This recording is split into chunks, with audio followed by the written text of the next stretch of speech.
नमस्कार, मैं वीके शास्त्री अपने चैनल के माध्यम से आप सभी दर्शकों का बहुत-बहुत स्वागत करता हूं।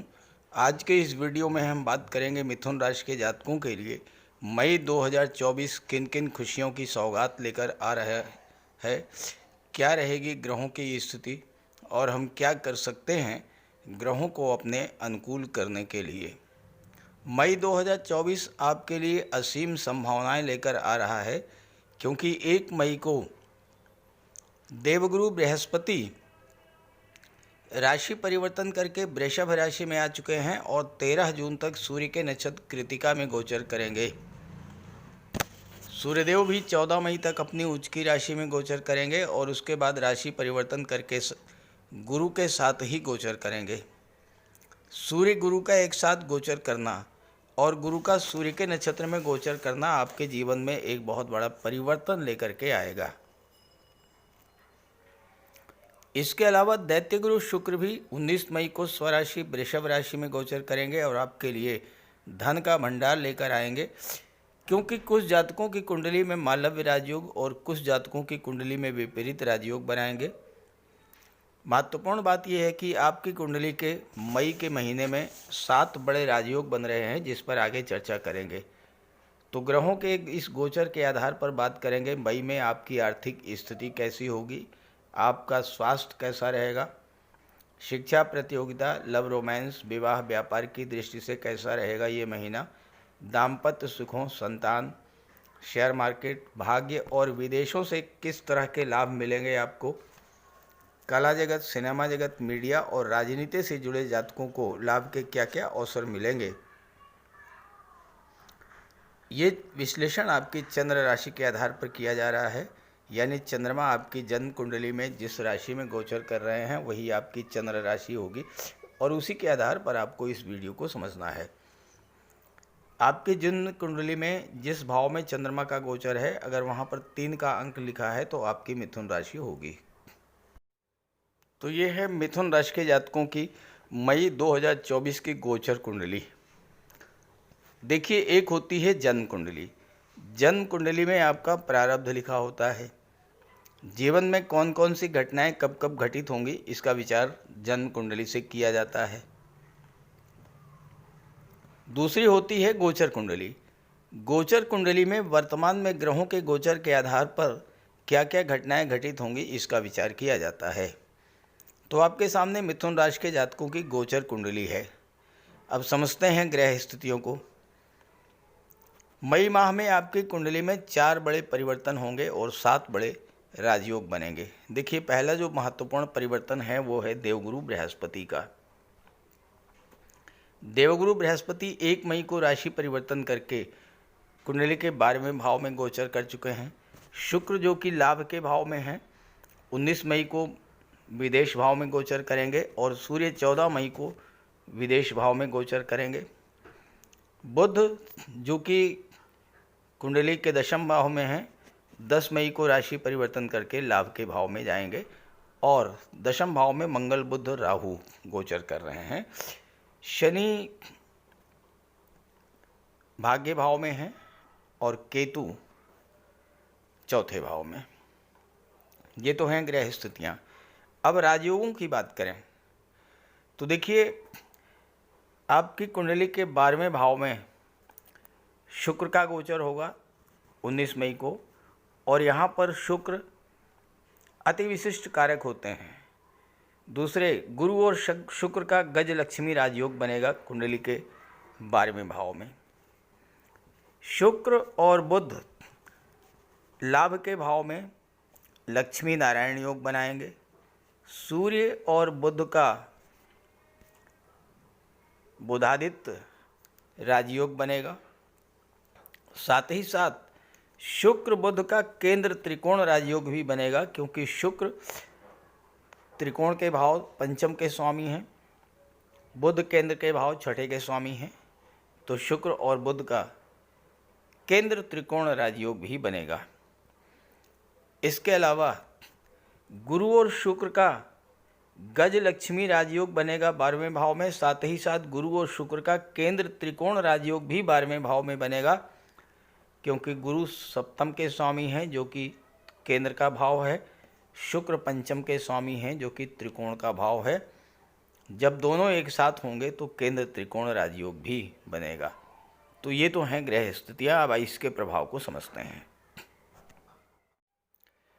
आगे बढ़ने से पहले एक संक्षिप्त चर्चा इस बात पर जरूर करेंगे कि अप्रैल का महीना आपके लिए किन किन समस्याओं को लेकर आया था, आपके जीवन में किस तरह की परेशानियां आईं और उसका कारण क्या था। देखिए, सबसे बड़ा जो कारण था वो सूर्य राहु का ग्रहण दोष। 13 अप्रैल तक सूर्य का गोचर कुंडली के दशम भाव में था और यहाँ पर सूर्य और राहु का ग्रहण दोष बना। सूर्य ग्रहों के राजा होते हैं। सूर्य दशम भाव में दिग्बली होते हैं। दशम भाव आपका कैरियर होता है। दशम भाव आपका गवर्नमेंट को शो करता है। और सूर्य तीसरे भाव के स्वामी थे जो कि पराक्रम पुरुषार्थ का होता है। सूर्य के पीड़ित होने के कारण आपके कैरियर में, कार्यक्षेत्र में तरह तरह की रुकावटें आई होंगी, विघ्न बाधाएँ आई होंगी, अप डाउन्स देखने को मिले होंगे। और चूँकि कार्यक्षेत्र प्रभावित हुआ तो आपको धन की प्राप्ति भी नहीं हुई होगी। दूसरी बात, दशम भाव गवर्नमेंट का होता है। सूर्य पीड़ित थे। सूर्य के पीड़ित होने के कारण गवर्नमेंट का सहयोग आपको नहीं मिला होगा। सरकारी अधिकारियों से, सरकारी कर्मचारियों से कोई कार्य आपका बनना था वो नहीं बन पाया होगा। इसके अलावा गवर्नमेंट के पास आपका पैसा रुक गया होगा। आपने कोई गवर्नमेंट प्रोजेक्ट लिया, कार्य पूरा कर दिया, बिल सबमिट कर दिया, लेकिन उसका पेमेंट नहीं हो पाया होगा क्योंकि सूर्य पीड़ित थे। सूर्य के प्रभाव से आपके पराक्रम पुरुषार्थ में भी कमी आई होगी। शरीर में आलस्य और सुस्ती की स्थिति बनी होगी क्योंकि शनि भाग्य भाव में गोचर कर रहे थे, लेकिन शनि उस समय राहु के नक्षत्र में थे और राहु के नक्षत्र में होने के कारण भाग्य में भी अप डाउन्स देखने को मिले होंगे। भाग्य ने भी साथ नहीं दिया होगा। पराक्रम पुरुषार्थ में भी आपकी कमी आई होगी और आपका स्वास्थ्य भी खराब हुआ होगा क्योंकि शनि की दृष्टि छठे भाव पर पड़ रही थी जो कि आपके रोग, ऋण और शत्रु का होता है। तो स्वास्थ्य भी आपका खराब हुआ होगा। खास करके जो लोग ओल्ड एज के थे, जो लोग हार्ट पेशेंट थे, blood pressure, angina pain, migraine या सिरदर्द से पीड़ित थे, या जो लोग आर्थराइटिस, जॉइंट पेन, जोड़ों का दर्द, घुटनों का दर्द, पिंडलियों का दर्द, इन सब समस्याओं से पीड़ित थे, उन्हें विशेष कष्ट हुआ होगा अप्रैल के महीने में। अब आइए देखते हैं कि मई में क्या क्या परिवर्तन, क्या क्या सुखद परिवर्तन आपके जीवन में होने जा रहे हैं। मई के महीने में आपकी कुंडली का 10वां भाव, 11वां भाव और 12वां भाव सर्वाधिक जागृत होगा। 10वें भाव में मंगल राहु बुध का त्रिग्रही योग, 11वें भाव में सूर्य शुक्र बुध का त्रिग्रही योग और 12वें भाव में शुक्र गुरु और सूर्य का त्रिग्रही योग बनेगा। अब देखिए कितनी महत्वपूर्ण और कितनी आश्चर्यजनक स्थिति बन रही है कि इनकम का भाव और खर्च का भाव दोनों जागृत हैं। इनकम भी बढ़ेगी, खर्च भी बढ़ेगा। 11वां भाव आपकी इनकम का होता है, 12वां भाव खर्चों का होता है। तो इनकम भी बढ़ेगी और खर्च भी बढ़ेंगे मई के महीने में। इसलिए आपको बहुत सावधानी पूर्वक और बहुत बैलेंस बना करके चलना है। अब खर्चे कहाँ पर होंगे? गुरु 7वें भाव के स्वामी हैं, 7वें भाव पर खर्च होगा। बुध 4थे भाव के स्वामी हैं और गुरु की दृष्टि भी 4थे भाव पर पड़ रही है तो 4थे भाव पर खर्च होगा। 7वें भाव गुरु की दृष्टि 4थे भाव पर पड़ेगी और 6ठे भाव पर पड़ेगी और 8वें भाव पर पड़ेगी। तो 4थे भाव, 6ठे भाव और 8वें भाव की चीज़ों पर खर्च होगा। अब पहले बात कर लें आपकी इनकम की, आपकी आय। तो आपकी आय को बढ़ाने के लिए सूर्य, शुक्र और बुध तीनों ही ग्रह लाभ के भाव में गोचर कर रहे हैं। बुध शुक्र का लक्ष्मी नारायण योग बन रहा है, सूर्य बुध का बुधादित्य राजयोग बन रहा है। सूर्य, शुक्र और बुध तीनों की दृष्टि लाभ पंचम भाव पर पड़ रही है तो पंचम भाव भी जागृत होगा। जब पंचम भाव एक्टिवेट होगा तो ये समय छात्रों के लिए बहुत अच्छा है क्योंकि मंगल आपकी कुंडली के छठे भाव के स्वामी होकर के दशम में गोचर कर रहे हैं। दशम आपका कैरियर होता है, छठा नौकरी का भाव होता है, पांचवा भाव शिक्षा और संतान का होता है। तो छात्रों के लिए समय अच्छा है। लाभ के भाव में तीन तीन ग्रह हैं, तो आपके आय के स्रोत बढ़ेंगे, नए नए साधनों से आपकी इनकम बढ़ेगी। सूर्य लाभ के भाव में गोचर कर रहे हैं, बुध लाभ के भाव में गोचर कर रहे हैं। दोनों ही अति विशिष्ट कारक होते हैं, 11वें भाव के प्रभाव को कई गुना बढ़ा देते हैं। इस समय गवर्नमेंट के पास कोई आपका पैसा रुका हुआ था, वो पैसा आपको मिलना शुरू हो जाएगा। शनि गुरु के नक्षत्र में गोचर कर रहे हैं, गुरु के माध्यम से अपना फल प्रदान करेंगे। अब आपको भाग्य का भी साथ मिलना शुरू हो जाएगा, क्योंकि गुरु भाग्य के कारक होते हैं। पंचम भाव लॉटरी, शेयर, सट्टे से लाभ को दर्शित करता है, और ये समय शेयर मार्केट और स्टॉक मार्केट से जुड़े हुए जातकों के लिए बहुत अच्छा है, क्योंकि शेयर मार्केट के कारक बुध होते हैं। बुध लाभ के भाव में बैठेंगे और पंचम पर दृष्टि डालेंगे। शुक्र अपनी ही राशि पर दृष्टि डालेंगे, तो शेयर मार्केट से लाभ होगा। लेकिन ध्यान रहे, मंगल दशम में बैठे हैं, मंगल राहु का अंगारक योग बन रहा है, मंगल की दृष्टि पंचम पर पड़ रही है। तो कोई भी निवेश करते समय बहुत सोच समझ करके निवेश कीजिएगा, जल्दबाजी में कोई निवेश मत कीजिएगा। यहाँ मंगल के साथ राहु हैं जो भ्रम पैदा करते हैं। किसी के कहने पर, किसी के बहकावे में आकर के कोई निवेश मत कीजिएगा। छोटा छोटा निवेश और लंबे समय के लिए निवेश करेंगे तो आपको बेहतर रिजल्ट मिलेगा। और शुक्र जब 12वें भाव में पहुंच जाएंगे तो 12वां भाव निवेश का भी होता है। आपने जो पहले निवेश किया है उस निवेश का आपको इस समय लाभ भी मिलेगा। शुक्र की दृष्टि 19 मई तक अपनी ही राशि पर पड़ेगी, पंचम भाव पर। पंचम भाव लव रोमांस का होता है, तो नए रिलेशंस बनेंगे। पुराने रिश्तों में बहुत ही ऊष्मा ऊर्जा का एहसास होगा आपको। और चूँकि गुरु सप्तम के स्वामी हैं, इस समय आपके रिलेशंस को मैरिज में कन्वर्ट करने का भी बहुत अच्छा समय आ चुका है। अब आपकी इनकम की बात तो हो गई, अब खर्चों की बात कर लें। 12वें भाव में गुरु, शुक्र और सूर्य तीन तीन ग्रह गोचर कर रहे हैं। कोई भी ग्रह किसी भी भाव में जब गोचर करता है तो वो आपसे कुछ कहना चाहता है, कुछ मैसेज देता है, संदेश देता है। अब तीन तीन ग्रह जब यहाँ पर गोचर करेंगे तो आपसे क्या कह रहे हैं, आपको क्या कहना चाहते हैं? गुरु, शुक्र और सूर्य ये कहना चाहते हैं कि आप अपने आप में परिवर्तन लाओ, अपने खर्चे कम करो। 12वां भाव ट्रांसफॉर्मेशन का होता है, 12वां भाव धर्म, अध्यात्म, मोक्ष का होता है, 12वां भाव ध्यान का, मेडिटेशन का होता है, चैरिटी का होता है।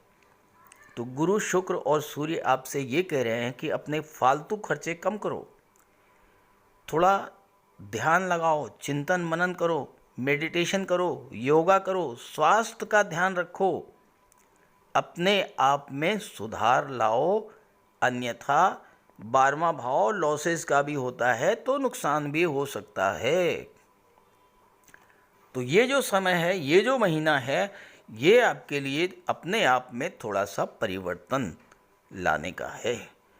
गुरु की दृष्टि चौथे भाव पर, गुरु की दृष्टि छठे भाव पर, शुक्र की दृष्टि छठे भाव पर, सूर्य की दृष्टि छठे भाव पर।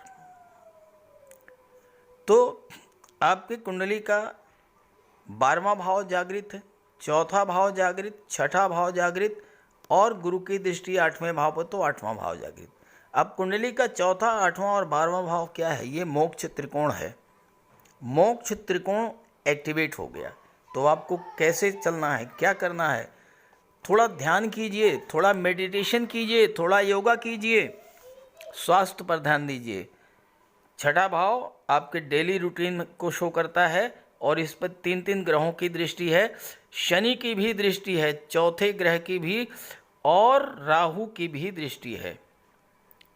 छठे भाव पर बहुत ज़्यादा ध्यान देना है आपको। तो कैसे ध्यान देंगे, समस्या समझें इस चीज़ को। पहले चौथे और 8वें की बात कर लें, 12वें की बात कर लें। आप डेली रूटीन को सुधारिए, अपने रिलेशंस को सुधारिए। आप ये देखिए कि आपके रिलेशन किस तरह के लोगों के साथ हैं, और साथ ही साथ आप अपने आप में एक परिवर्तन लेकर के आइए।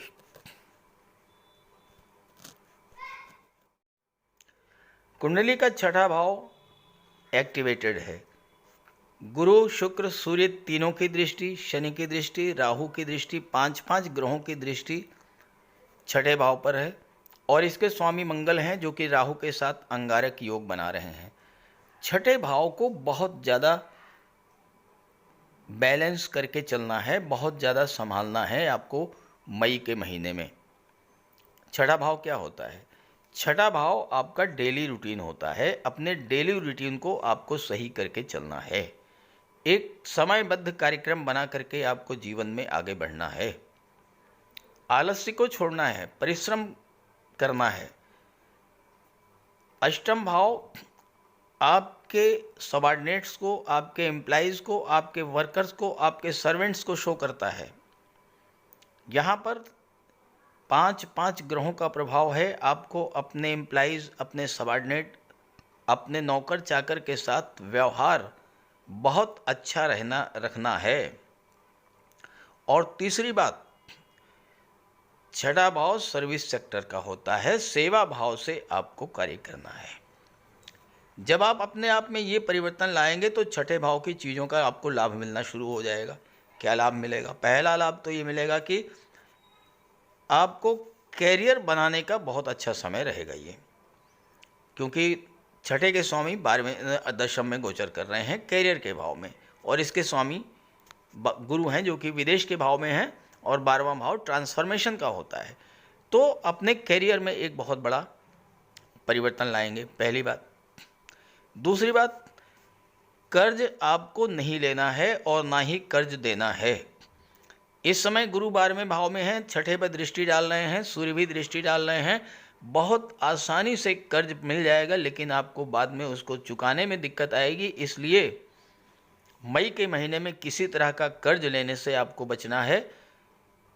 बहुत ज़्यादा ज़रूरी हो तभी कर्ज लीजिएगा, और कर्ज किसी को भूल करके भी मत दीजिएगा। 12वां भाव एक्टिवेटेड है, गुरु सप्तम के स्वामी हैं, तो विदेशी व्यापार के लिए ये समय बहुत अच्छा है। जो लोग विदेशों से किसी भी तरह से जुड़े हुए हैं, चाहे कोई व्यापार कर रहे हैं, चाहे किसी मल्टीनेशनल कंपनी में कार्य कर रहे हैं, उनके लिए समय बहुत अच्छा है। आप अपने काम कारोबार को लेकर के विदेश यात्राएं करेंगे, हालांकि परिवार से दूरी बनेगी। चौथे भाव में केतु का गोचर है, और चौथे भाव पर गुरु की दृष्टि है। केतु क्या है? केतु रुकावट है, बाधा है, डिटैचमेंट है, अलगाव है। केतु के कारण आपके परिवार में एक असुरक्षा की भावना डेवलप की होगी। आपने अपने सुखों में कमी महसूस की होगी। परिवार के सदस्यों के बीच में तनाव, अलगाव, दूरी की स्थिति बनी होगी केतु के कारण 30 अक्टूबर से। लेकिन जैसे ही गुरु की दृष्टि पड़ेगी, अब इन चीज़ों में सुधार आएगा। केतु के जो नेगेटिव फल आपको मिल रहे थे, उनमें कमी आएगी। केतु की दृष्टि दशम पर पड़ रही थी, तो आपके कार्य क्षेत्र में जो अप डाउन्स हो रहे थे, उनमें कमी आएगी। परिवार के सदस्यों के बीच में प्रेम सौहार्द बढ़ेगा, अलगाव और दूरी कम होगी। जो लोग अपनी माता या मातृभूमि से दूर गए हुए हैं, उनके वापस लौटने का भी समय रहेगा। ये 12वें भाव में गुरु हैं जो कि खर्चों का है, चौथे पर दृष्टि है, तो ये समय आप भूमि, भवन, प्रॉपर्टी पर पैसा खर्च करेंगे। कोई धार्मिक या मांगलिक आयोजन भी हो सकता है।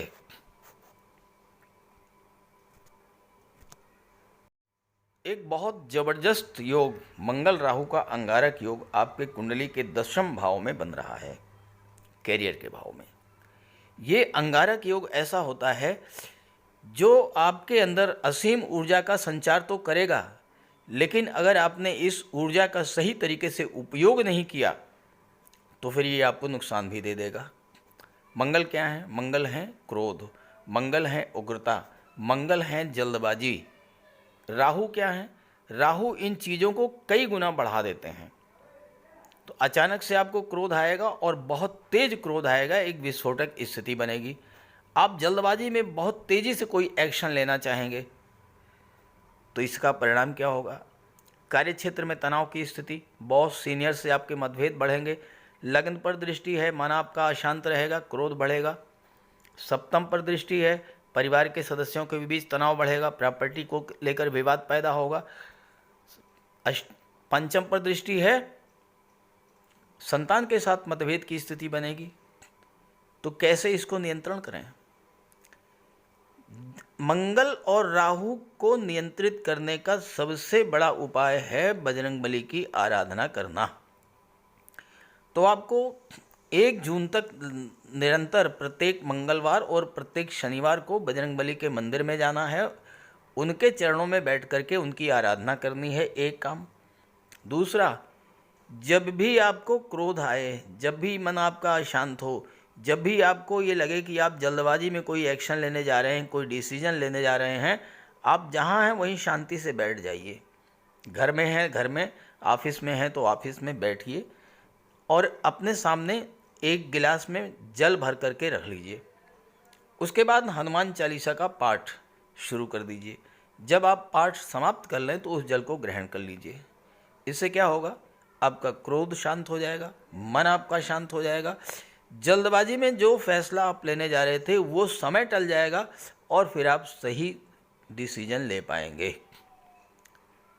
तो इस तरह से आपको मंगल राहु के अंगारक योग से राहत मिलेगी।